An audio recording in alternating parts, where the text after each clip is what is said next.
துர்கா பூஜையின் 7ஆம் நாள் பூஜை நிறைவுற்று 8வது நாளான புனித அஷ்டமி நாள் வந்தது. சியாம்புகூர் இல்லத்தில் அன்று பக்தர்கள் பலர் கூடி குருதேவரின் அமுத மொழிகள், பாடல்கள் ஆகியவற்றில் மனம் மகிழ்ந்திருந்தனர். மாலை 4 மணிக்கு டாக்டர் வந்தார். சிறிது நேரத்திற்குப் பிறகு நரேந்திரர் பாடத் தொடங்கினார். அந்த அற்புதமான பாடல்களைக் கேட்டு அனைவரும் அதில் மூழ்கினர். குருதேவர் அருகில் அமர்ந்திருந்த டாக்டரிடம் பாட்டின் உட்கருத்தை மெல்லிய குரலில் விளக்கிக் கொண்டிருந்தார். சிறிது நேரத்தில் சமாதியில் ஆழ்ந்துவிட்டார். பக்தர்களுள் ஒரு சிலரும் பரவசத்தில் ஆழ்ந்து புற உலக நினைவை இழந்தனர். ஆனந்தப் பெருக்கின் காரணமாக அந்த அறை முழுவதும் தெய்வீகச் சூழ்நிலை நிலவியது. நேரம் போவதே தெரியவில்லை. இரவு மணி 7:30 ஆயிற்று. நேரத்தை பார்த்ததும் அதிர்ச்சியுற்ற மகேந்திரர் நரேந்திரரை ஆறத் தழுவி பின்னர் குருதேவரிடமும் விடைபெற்றுக் கொண்டு எழுந்தார். குருதேவரும் தம் இருக்கையிலிருந்து எழுந்து நின்றார். நின்ற உடனேயே மீண்டும் சமாதியில் ஆழ்ந்தார். பக்தர்கள் தங்களுக்குள், சந்தி பூஜைக்கான நேரமல்லவா இது? அதனால்தான் குருதேவர் சமாதியில் ஆழ்ந்து விட்டார். என்ன ஆச்சரியம்! சந்தி பூஜை நேரம் என்பது தெரியாமலே சரியாக அதே நேரத்தில் சமாதியில் ஆழ்வது சாதாரண விஷயமா என்ன என்று பேசிக்கொண்டனர். அரை மணி நேரத்திற்குப் பின் சமாதி நிலையிலிருந்து மீண்டார். டாக்டரும் விடைபெற்றுச் சென்றார். சமாதி வேளையில் தாம் கண்டதை குருதேவர் பக்தர்களிடம் கூறினார். இங்கிருந்து சுரேந்திரரின் இல்லம் வரை ஓர் ஒளிமிக்க பாதை தோன்றியது. சுரேந்திரரின் பக்தி காரணமாக அன்னை அவரது வீட்டிலுள்ள திருவுருவில் எழுந்தருளியிருந்தாள். அவளது 3ஆம் கண்ணிலிருந்து ஒளிக்கதிர்கள் வெளிவந்து கொண்டிருந்தன. வீட்டின் கூடத்தில் விளக்குகள் எரிந்து கொண்டிருந்தன. அங்கே அன்னையின் திருமுன்னர் சுரேந்திரர் அமர்ந்து உள்ளம் உருகி அம்மா அம்மா என்று அழைத்தவாறே அழுது கொண்டிருந்தார். குருதேவர் குறிப்பிட்ட அந்த விளக்குகள் வரிசையாகச் சுடர்விட்டு கொண்டிருந்தன. அவரது காட்சியை புற நிகழ்ச்சியுடன் ஒப்பிட்டு பார்த்து பக்தர்கள் வியப்பும் ஆனந்தமும் அடைந்தனர். ராணியும் மதுர்பாபுவும் குருதேவருக்கு மூளை கோளாறு என்று எண்ணி அதனை சோதித்தல். 29. பிரம்மச்சரியத்தை உறுதியாக கடைப்பிடித்ததால்தான் குருதேவருக்கு மூளை குழம்பி இறை ஏக்கம் என்ற உருவத்தில் அது வெளிப்பட்டுள்ளது என்று ராணி ராசமணியும் மதுர்பாபுவும் குருதேவரின் முதல் 4 ஆண்டு சாதனை காலத்தில் ஒரு சமயம் கருத நேர்ந்தது. குருதேவரின் பிரம்மச்சரியத்தை குலைத்து விட்டால் மறுபடியும் அவர் உடல்நலம் பெறக்கூடும் என்ற கற்பனையில் அவர்கள் லக்ஷ்மிபாய் முதலான சில விலைமாதர்களை முதலில் தக்ஷிணேஸ்வரத்திலும் பின்னர் கல்கத்தாவில் மேசுவா பஜார் என்ற இடத்திலும் குருதேவரிடம் அனுப்பி வைத்து அவரது மனத்தை கலைக்க முயன்றனர். அந்த விலைமாதர்களிடம் அருள்மிக்க அன்னையையே கண்ட குருதேவர் அம்மா அம்மா என்று கூறிக்கொண்டே வெளியுலக நினைவை இழந்தார். அவரது உறுப்பு கூட சுருங்கி ஆமை தனது ஒட்டுக்குள் செல்வது போல உடலினுள் சென்றுவிட்டது. அவரது சமாதி நிலையைக் கண்டும் குழந்தை போன்ற இயல்பால் மனம் கவரப்பட்டும் அந்த பெண்களிடம் தாய்மை உணர்வு மேலெழுந்தது. குருதேவரின் பிரம்மச்சரியத்திற்கு ஊறு விளைவிக்க முயன்றது பெரும் பாவச் செயல் என்று எண்ணி கண்களில் நீர் ததும்ப அவர்கள் அவரிடம் மன்னிப்பு கோரினர். மீண்டும் மீண்டும் அவரை வணங்கி கலங்கிய மனத்துடன் விடை பெற்றுச் சென்றனர். திருமணமும் தக்ஷிணேஸ்வரத்திற்கு திரும்புதலும். காமார்புகூரில் குருதேவர். குருதேவர் பூஜை பொறுப்புகளிலிருந்து விலகிவிட்டார் என்ற செய்தி காமார்புகூரில் அவரது தாய், சகோதரர் ஆகியோர் செவிகளுக்கு எட்டியது. அது அவர்களை ஆழ்ந்த கவலைக்கு உள்ளாக்கியது. ராம்குமார் காலமாகி 2 ஆண்டுகள் கூட முடியவில்லை. அதற்குள் இளைய மகனுக்கும் மூளைக்கோளாறு என்ற செய்தி கேட்டு சந்திரமணி தேவியும் ராமேஸ்வரரும் மிகுந்த அதிர்ச்சியும் கவலையும் கொண்டனர். துரதிர்ஷ்டத்தால் வரும் துன்பங்கள் ஒருபோதும் தனியாக வருவதில்லை. அவை பல்வேறு திசைகளிலிருந்து பற்பல உருவங்களில் வந்து கவிந்து வாழ்க்கையையே இருள்மயமாக்கிவிடும். சந்திரமணியின் வாழ்க்கையும் இப்போது இவ்வாறுதான் அமைந்துவிட்டது. அவளுக்கு மிகவும் காலம் தாழ்த்தி பிறந்த பிள்ளை குருதேவர். அதனால் அவர் மீது அவள் அளவு கடந்த அன்பு கொண்டிருந்தது இயல்பே. ஆகவே சந்திரமணி அவரை உடனடியாக காமார்புகூருக்கு அழைத்து வந்தாள். அவரது உதாசீனம், படபடப்பு, அம்மா அம்மா என்ற கதறல் எல்லாம் அவளை மிகவும் வேதனையுறச் செய்தன. அவரை குணப்படுத்த பலவகை மருத்துவ முயற்சிகளுடன் சாந்தி ஸ்வஸ்தியனம் போன்ற சடங்குகளையும் செய்தாள். அது 1858ஆம் ஆண்டின் கடைசி பகுதியாக இருக்கலாம். அவரை பேய் பிடித்துள்ளது என்று பலரும் கருதுதல். குருதேவர் வீட்டிற்கு வந்தபின் பொதுவாக முன்புபோல் இயல்பான வாழ்க்கை வாழ்ந்தாலும் சில வேளைகளில் அவர் அம்மா அம்மா என்று மன ஏக்கத்துடன் அழுவதும் பரவசப் பெருக்கினால் வெளியுணர்வை இழப்பதும் தொடரவே செய்தது. ஒரு கணம் சாதாரணமாக இருப்பார், மறுகணம் எல்லாம் தலைகீழாகிவிடும். ஒருபுறம் உண்மை, எளிமை, தெய்வபக்தி, தாயன்பு, நண்பர்களிடம் பிரியம் ஆகியவற்றில் ஈடுபாடு இருந்தபோல், மறுபுறம் உலகியல் விஷயங்களில் உதாசீனம், பிறரால் புரிந்துகொள்ள முடியாத ஏதோ ஒரு குறிக்கோளை அடைய வேண்டும் என்ற ஏக்கம், நாணமோ அச்சமோ வெறுப்போ அற்ற மனத்துடன் அந்த குறிக்கோளை அடைவதற்கான விடாமுயற்சி இவையும் எப்போதும் அவரிடம் காணப்பட்டன. அவரிடம் ஏதோ உபதேவதையின் ஆவேசம் ஏற்பட்டிருக்கிறது என்ற எண்ணத்தை இது மக்கள் மனத்தில் ஏற்படுத்தியது. மந்திரவாதியை வழவழைத்தல். கள்ளங்கபடமற்ற சந்திரமணி தேவியின் மனத்தில் ஆரம்பத்திலேயே இந்த எண்ணம் அவ்வப்போது தோன்றியதுண்டு. இப்போது மற்றவர்களும் அவ்வாறு பேசியபோது அவளது எண்ணம் உறுதிப்பட்டது. எனவே மந்திரவாதி ஒருவரை அழைத்து சிகிச்சை அளிக்க எண்ணினாள். இது பற்றி குருதேவர் கூறினார். ஒருநாள் மந்திரவாதி ஒருவர் வந்தார். மந்திரம் ஜபித்த திரி ஒன்றை கொளுத்தி என்னை முகரச் செய்து, பேய் பிடித்திருந்தால் அது ஓடிவிடும் என்று சொன்னார். ஆனால் பயன் எதுவும் ஏற்படவில்லை. அதன்பின் ஒருநாள் இரவு கைதேர்ந்த மந்திரவாதிகள் பூஜை முதலியன செய்து சண்டனை அழைத்தனர். சண்டனும் வந்து பூஜை, பலி முதலியவற்றை ஏற்றுக்கொண்டு மகிழ்ச்சியுடன் இவனை பேயும் பிடிக்கவில்லை, இவனுக்கு எவ்வித நோயும் இல்லை என்று சொல்லிற்று. பின்னர் எல்லார் முன்னிலையிலும் அது என்னிடம், கதாய், நீ ஒரு சாதுவாக விரும்புகிறாய், அதிகம் பாக்கு போடாதே, பாக்கு அதிகம் தின்றால் காமம் அதிகரிக்கும் என்று சொல்லிற்று. உண்மையிலேயே பாக்கு என்றால் எனக்கு மிகவும் பிடிக்கும். அடிக்கடி பாக்கு போடுவேன். அன்று முதல் சண்டனின் சொற்படி நான் பாக்கு போடுவதை நிறுத்திவிட்டேன். குருதேவர் அடிக்கடி தன்னிலை இழப்பது பற்றி அவரது உறவினர்களின் கருத்து. அப்போது குருதேவருக்கு 23 வயது நிறைவு பெறும் காலம். காமார்புகூரில் சில மாதங்கள் தங்கியதில் அவர் ஏறக்குறைய பழைய நிலைமைக்கு வந்துவிட்டார். அன்னை காளியின் அற்புதமான காட்சியை பலமுறை பெற்றதால்தான் அவர் இப்போது சஞ்சலமின்றி சாந்தமாக காணப்பட்டிருக்க வேண்டும்.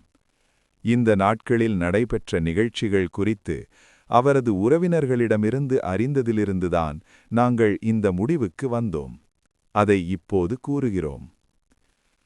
அந்த நாட்களில் குருதேவர் பகலிலும் இரவிலும் அதிக நேரம் காமார்புகூருக்கு மேற்கிலும் வடகிழக்கிலும் இருந்த பூதிர்கால், பூதிமொரால் என்ற மயானங்களில் தன்னந்தனியாகக் கழித்தார். இச்சமயம் அவரிடம் இதுவரை கண்டிராத அபூர்வமான சக்தி இருப்பதை உறவினர்கள் அறிந்தனர். மயானங்களில் வாழும் நரிகளுக்கும் உறையும் உபதேவதைகளுக்கும் அவர் அவ்வப்போது பலி கொடுப்பதுண்டு. புதிய பானை ஒன்றில் இனிப்பு பண்டங்களை எடுத்துக்கொண்டு அவர் அந்த மயானங்களுக்குச் செல்வார். உடனே நரிகள் கூட்டம் கூட்டமாக நாலா பக்கங்களிலிருந்தும் வந்து அவற்றை உண்ணும். உபதேவதைகளுக்கு உணவு பண்டங்களை படைக்கும்போது அந்த பண்டங்கள் வைத்திருக்கின்ற பானையும் அப்படியே காற்றில் மிதந்து ஆகாயத்தில் மறைந்துவிடுமாம். அவர் அடிக்கடி இந்த உபதேவதைகளை கண்டதும் உண்டு. சில நாட்களில் குருதேவர் நள்ளிரவுக்குப் பின்னும் வீடு திரும்பாதிருப்பார். அப்போது ராமேஸ்வரர் மயானத்திற்குச் சென்று கூப்பிடுவார். உடனே குருதேவர், இதோ வந்துவிட்டேன் அண்ணா, நீ இன்னும் முன்னால் வந்துவிடாதே, உபதேவதைகள் உனக்கு துன்பம் விளைவிக்கக் கூடும் என்று உரக்கக் கூவி எச்சரிப்பார். இந்த நாட்களில் அவர் பூதிர்கால் அருகிலுள்ள மயானத்தில் தம் கைகளால் ஒரு வில்வச் செடியை நட்டார். அந்த மயானத்தின் நடுவில் நின்ற அரசமரத்தின் கீழ் நீண்ட நேரம் அமர்ந்து ஜப தியானங்களில் ஈடுபடுவதும் உண்டு. அவருக்கு கிடைத்த சில மேலான இறை காட்சிகளாலும் அனுபவங்களாலும் அன்னையின் காட்சிக்காக முன்பு அவர் ஏங்கித் தவித்த நிலை இப்போது நீங்கிற்று. வாழும் மனித தலையும் ஏந்தி நிற்பவளும் வர அபய முத்திரைகளை தாங்கியவளும் சாதகர்களுக்கு அருள்பாலிப்பவளும் சின்மயியுமான உலக அன்னையை இப்போது அவர் எந்நேரமும் கண்டார் என்பதை இந்த காலகட்டத்தில் அவரது வாழ்க்கையை கவனிக்கும்போது அறிய முடிகிறது. அவரது கேள்விகளுக்கும் அன்னை காளி உடனுக்குடன் பதில் தந்தாள். அதற்கேற்ப தமது வாழ்க்கையை அமைத்துக் கொண்டார் அவர். இனி இடையீடின்றி அன்னையின் தொடர்ந்த காட்சி தமக்கு கிடைக்கும் என்ற உறுதி இப்போதிலிருந்து அவரிடம் நிலை பெற்றது என்று தோன்றுகிறது. அவரிடம் தோன்றிய யோகசக்தி, எதிர்காலமறியும் ஆற்றல் இக்காலத்தில் குருதேவரின் வாழ்க்கையில் வெளிப்படுவதை காண முடிகிறது. ஹிருதயரும் காமார்பு கூரையும் ஜெயராம்பாட்டியையும் சேர்ந்த பலரும் இதனை உறுதிப்படுத்தினர். குருதேவரும் அவ்வப்போது இது பற்றி சூசகமாக கூறியதும் உண்டு. அவருக்கு திருமணம் செய்து வைக்க உறவினர்கள் முடிவு செய்தல். குருதேவரின் சற்றே அமைதியான போக்கும் செயல்களும் சந்திராவுக்கும் பிறருக்கும் சிறிது நம்பிக்கையை ஊட்டியது. தெய்வாதீனமாக அவரது பைத்தியம் தெளிந்துவிட்டது என்று அவர்கள் ஆறுதலடைந்தனர். அவர் முன்பு போல் இப்போது ஏங்கி அழுவதில்லை. வேளா வேளைக்கு உணவு உட்கொள்கிறார். எல்லா செயல்களிலும் சாதாரண மக்களைப் போல் நடந்து கொள்கிறார். இவை அனைத்தும் அவர்களுக்கு பெரிதும் நிம்மதியை அளித்தது.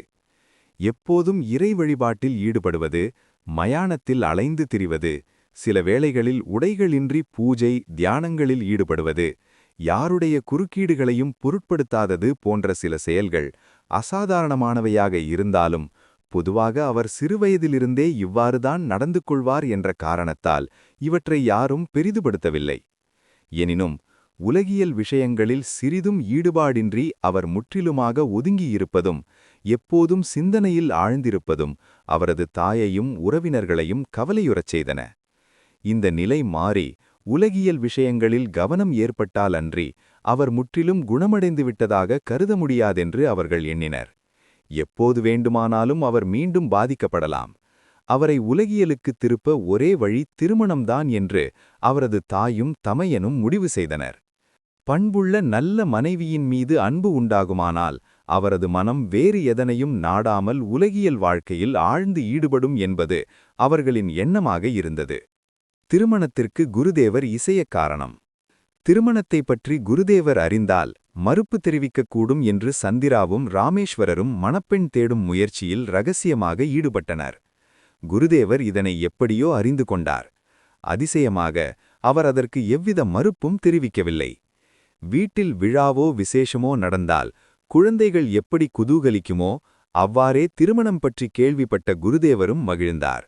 இந்த குதூகலம் அன்னை பராசக்தியின் திருவுள்ளத்தை அறிந்து கொண்டதாலா, எதிர்காலத்தை பற்றிய எண்ணமோ சிந்தனையோ அற்ற சிறுபிள்ளைத்தனத்தாலா? இவற்றிற்கான பதிலை வேறொரு இடத்தில் தெளிவாக விளக்கியுள்ளோம். மணமகளை குருதேவர் தேர்ந்தெடுத்தல். மணப்பெண் தேடி பல கிராமங்களில் பலர் அலைந்தனர். தகுந்த மணப்பெண் எங்கேயும் கிடைக்கவில்லை. கிடைத்த ஒரு சில இடங்களில் பெண்ணின் பெற்றோர் அதிக வரதட்சணை கேட்டனர். அவ்வளவு பெரிய தொகை கொடுத்து பெண்ணெடுக்க ராமேஸ்வரருக்கு வசதியில்லை. பல இடங்களில் தேடியும் பொருத்தமான பெண் கிடைக்காததால் சந்திரமணியும் ராமேஸ்வரரும் கவலையால் சோர்ந்தனர். ஒரு நாள் குருதேவர் பரவச நிலையில், மணப்பெண்ணுக்காக அங்கும் இங்கும் தேடி அலைவதில் பயனில்லை. ஜெயராம்பாடியில் ஸ்ரீ ராமச்சந்திர முகோபாத்தியாயரின் வீட்டில் எனக்காக ஒருத்தி வைக்கோல் சுற்றி காக்கப்பட்டு வருகிறாள் என்று சொன்னார். திருமணம். குருதேவர் கூறியதில் தாய்க்கும் தமையனுக்கும் அவ்வளவு நம்பிக்கையில்லை.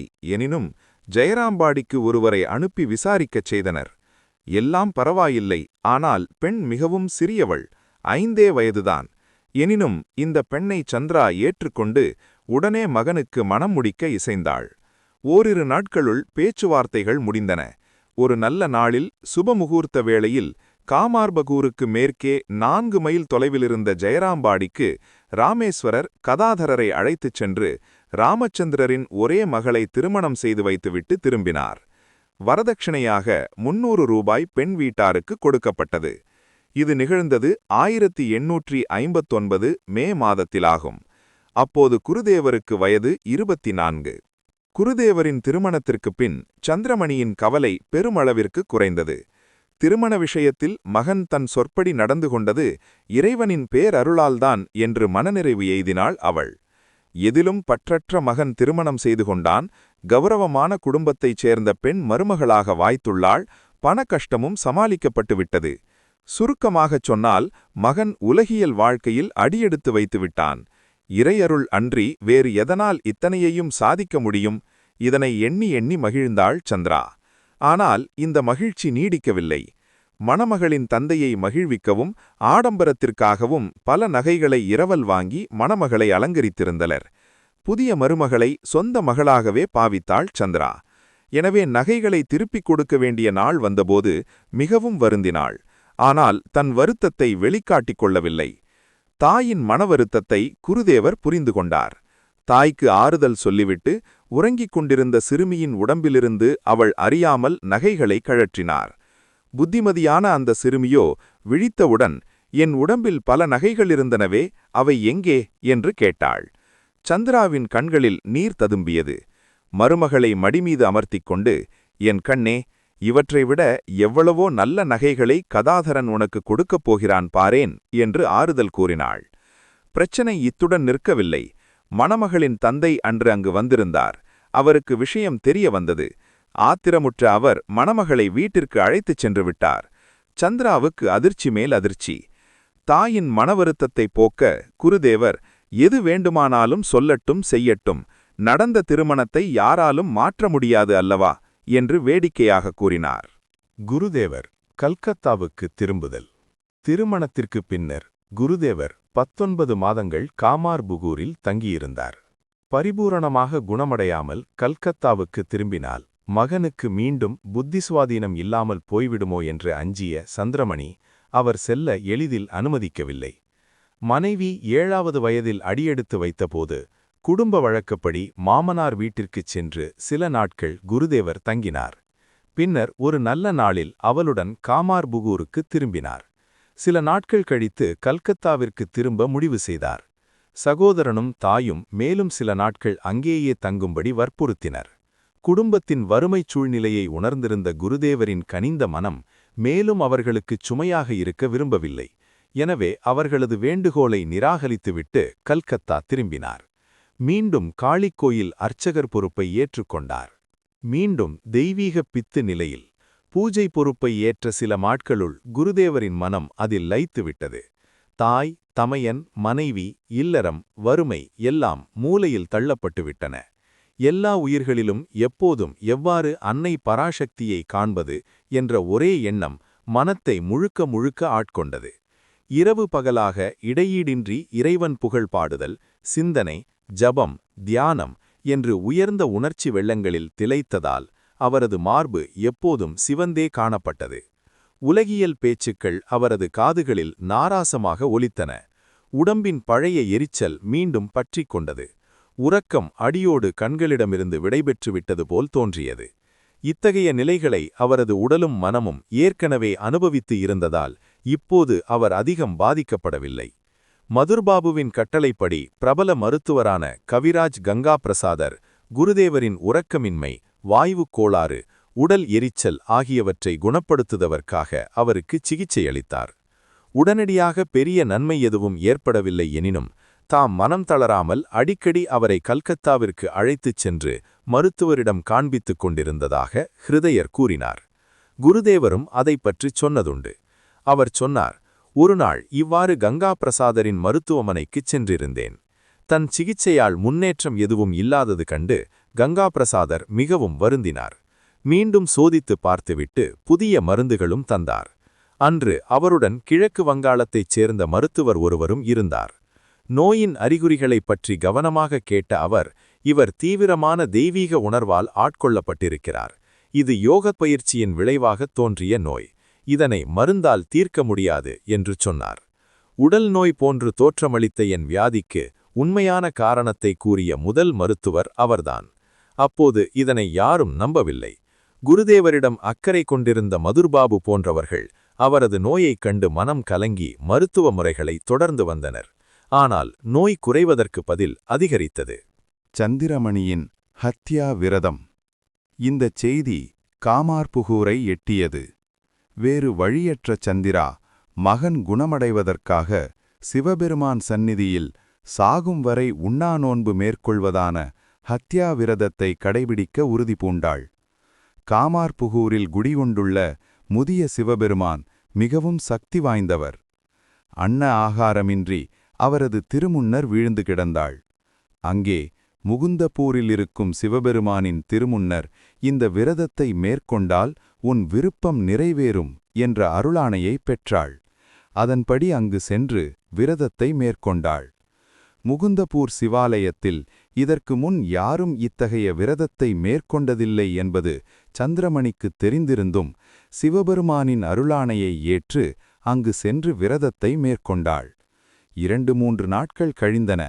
ஒரு நாள் வெள்ளியை பழிக்கின்ற வெண்மேனியனான எம்பெருமான் புலித்தோல் உடுத்தி சடாமுடி ஒளியை அள்ளி வீச சந்திரமணியின் கனவில் தோன்றி, "அஞ்சாதே, உன் மகன் பித்தனல்லன். தெய்வீக உணர்வினால் ஆட்கொள்ளப்பட்டிருப்பதால்தான் அவனுக்கு இத்தகைய நிலை ஏற்பட்டுள்ளது" என்று கூறியருளினார். இதனால் மனம் தெளிந்த சந்திரமணி சிவபெருமானுக்கு மனமார்ந்த வழிபாடுகள் செய்து வீடு திரும்பினாள். மகனின் மன அமைதிக்காக குலதெய்வங்களான சீதலாவிற்கும் ஸ்ரீ ரகுவீரருக்கும் தொடர்ந்து சேவைகளை செய்வதில் ஈடுபட்டாள். சந்திரமணி பயன்பெற்ற பின்னர் முகுந்தபூர் ஆலயத்தில் இவ்வாறு பிரார்த்தனை செய்து பலரும் தங்கள் வேண்டுதல்களை நிறைவேற்றிக் கொண்டுள்ளனர். அதன்பின் குருதேவரின் நிலை. அந்த நாட்களில் தமது இறைப்பித்து நிலையைப் பற்றிய சம்பவங்களை நினைவு கூர்ந்து எங்களுக்கு அவ்வப்போது குருதேவர் சொல்வதுண்டு. இத்தகைய தெய்வீக உணர்வுப் பெருக்கை சாதாரண மக்களின் உடலும் உள்ளமும் தாங்க முடியாது. இந்த அனுபவத்தில் 1/4 பங்கு ஏற்பட்டால் கூட அவர்களின் உடல் அழிந்துவிடும். இரவும் பகலும் நாளில் பெரும்பகுதி நேரமும் நான் அன்னையின் ஏதேனும் ஒரு வகை காட்சியில் திளைத்திருப்பேன். அதுதான் என்னை காப்பாற்றியது. இல்லையெனில் இந்த கூடு அவர் தாம் உடலை காட்டி வாழ்ந்திருக்க முடியாது. நீண்ட 6 ஆண்டுகள் எனக்கு தூக்கம் என்பது துளிகூட இல்லாமல் போயிற்று. இமைக்கும் சக்தியை கண்ணிமைகள் இழந்துவிட்டன. சில வேளைகளில் நான் முயன்றாலும் கண்களை மூட முடியாது. காலம் எப்படி கழிந்தது என்பதே எனக்கு தெரியாது. உடல் பற்றிய கவனம் திரும்பும்போது எனது நிலை எனக்கே புரியாது. எங்கே நான் பைத்தியக்காரனாகி விடுவேனோ என்ற அச்சம் என்னை வாட்டும். கண்ணாடியின் முன் நின்று என் விரலை கண்ணுக்குள் வைத்து இமைகள் மூடுகின்றனவா என்று பார்ப்பேன். ஆனால் அவை படபடக்க கூட இல்லை. பயத்தினால் அழுவேன். அன்னையிடம், "அம்மா, உன்னிடம் பிரார்த்தித்ததன் பலன் இதுவா? உன்னையே நம்பியிருந்ததன் விளைவு இதுதானா? இந்த வினோத நோய்தான் நீ தரும் பரிசா?" என்று முறையிடுவேன். அடுத்த கணமே, "எதுவும் நேரட்டும், என் உடம்பு வேண்டுமானால் அழியட்டும். நீ மட்டும் என்னை கைவிட்டு விடாதே. உன் திருக்காட்சியை எனக்கு கொடுத்து உன் அருளை பொழிவாயாக.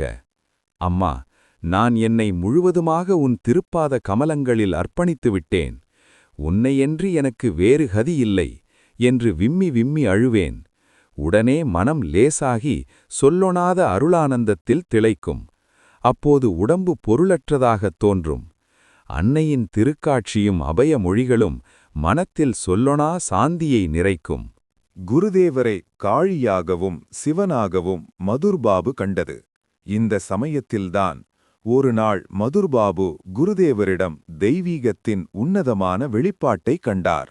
எவ்வாறு அவர் அன்று குருதேவரிடம் சிவபெருமானையும் அன்னை காளியையும் கண்டு அவரை நடமாடும் பரம்பொருளாக வழிபட்டார் என்பதை வேறொரு பகுதியில் விளக்கியுள்ளோம். அன்றிலிருந்து மதுர்பாபு குருதேவரை உயர்ந்த கண்ணோட்டத்தில்தான் பார்த்தார். அவரது நம்பிக்கையும் பக்தியும் அசைக்க முடியாததாயிற்று. இந்த அபூர்வ நிகழ்ச்சிகளிலிருந்து ஒரு விஷயம் தெளிவாகின்றது. இனிமேல் நிகழவிருக்கும் குருதேவரின் சாதனை வாழ்க்கைக்கு மதுரின் உதவியும் உறுதுணையும் இன்றியமையாதது என்பதால் அன்னை அவர்கள் இருவரையும் பிரிக்க முடியாதபடி அன்பென்னும் கயிற்றால் பிணைத்து வைத்தாள். உலகாயதமும் நாத்தீகமும் அவநம்பிக்கையும் மலிந்து கிடக்கும் இந்த உலகத்தில் தர்மத்தின் அழிவைத் தடுத்து ஆன்மீக சக்தியை பரப்புவதற்காக குருதேவரின் உடலையும் உள்ளத்தையும் அன்னை எவ்வளவு கவனமாகவும் அற்புதமானதொரு வழியை கடைப்பிடித்தும் கருவிகளாக உருவாக்கியுள்ளாள். இதனை அறியும்போது நாம் எத்தகைய பிரமிப்பில் ஆழ்ந்து விடுகிறோம். பைரவி பிராமணியின் வருகை. ராணி ராசமணியின் கடுமையான நோய். குருதேவர் காமார்புக்கூரிலிருந்து தக்ஷிணேஸ்வரத்திற்கு 1861ஆம் ஆண்டு திரும்பி வந்தபின் 2 முக்கிய நிகழ்ச்சிகள் நடைபெற்றன. இவை குருதேவரின் வாழ்க்கையில் முக்கிய திருப்பங்களை விளைவித்தவை. எனவே இவற்றைப் பற்றி அறிந்து கொள்வது அவசியம். 1861ஆம் ஆண்டின் ஆரம்பத்தில் ராணி ராசமணிக்கு கடுமையான வயிற்றுப்போக்கு ஏற்பட்டது. ஒரு நாள் ராணி திடீரென்று கீழே விழுந்துவிட்டதாகவும், அதனால் காய்ச்சலும் உடல் வலியும் அஜீரணமும் வேறு சிக்கல்களும் உண்டாகி படிப்படியாக அது வயிற்றுப்போக்கு நோயாக மாறியதாகவும், சில நாட்களுக்குள் அது மிகவும் தீவிரமாகிவிட்டதாகவும் குருதேவர் கூறினார். ராணி தினஜ்பூரில் உள்ள தமது சொத்தை உயிலெழுதலும் அவரது மறைவும். 1855 மே 31ஆம் நாள் வியாழக்கிழமை தக்ஷிணேஸ்வரத்தில் காளிக்கோயில் பிரதிஷ்டை நடைபெற்றது. கோயிலின் பராமரிப்பு மற்றும் பூஜை பணிகள் தொடர்ந்து நடைபெற அதே ஆண்டு ஆகஸ்ட் 29ஆம் நாள் தினஜ்பூர் மாவட்டத்தில் 3 பெரிய எஸ்டேட்களை 2,26,000 ரூபாய்க்கு வாங்கினார் ராணி. இதற்காக ஒரு அறக்கட்டளை நிறுவ வேண்டுமென்று மனத்தில் முடிவு செய்திருந்தும் இதுவரை அவர் முறையான எந்த முயற்சியிலும் ஈடுபடவில்லை. இப்போது தன்னை மரணம் வேகமாக நெருங்கிக் கொண்டிருப்பதை உணர்ந்தபோது முடிந்த அளவு விரைவாக அறக்கட்டளையை நிறுவ எண்ணினார். ராணியின் 4 புதல்வியருள் 2ஆம் புதல்வி குமாரியும் 3ஆம் புதல்வி கருணாமயியும் காளிக்கோயில் கும்பாபிஷேகத்திற்கு முன்பே இறந்துவிட்டனர். மூத்த புதல்வியான பத்மமணியும் கடைசி புதல்வியான ஜகதம்பாவுமே ராணியுடன் இருந்தனர். ராணியின் விருப்பப்படி காளிக்கோயிலுக்கான அறக்கட்டளை எழுதப்பட்டவுடன் புதல்விகள் இருவரையும் அழைத்து அதனை ஏற்றுக்கொண்டதற்கு அடையாளமாக கையொப்பமிடுமாறு கேட்டுக்கொண்டார் ராணி. பிற்காலத்தில் வாரிசுகளுக்கிடையே கருத்து வேறுபாடுகளும் சர்ச்சைகளும் வந்துவிடக்கூடாது என்பதற்காகத்தான் அவர்களின் அனுமதியை கோரினார். ஜகதம்பா கையொப்பமிட்டார். பத்மமணி மறுத்துவிட்டார். ராணி மரணப்படுக்கையில் இருந்த ராணிக்கு மன அமைதி இல்லாமல் போயிற்று. உலக அன்னையின் திருவுளப்படியே எல்லாம் நடக்கும் என்று தெளிந்த ராணி 1861 பிப்ரவரி 18ஆம் நாள் அதில் தாமே கையெழுத்திட்டார். மறுநாளே அன்னையின் திருவடி நிழலை எய்தினார்.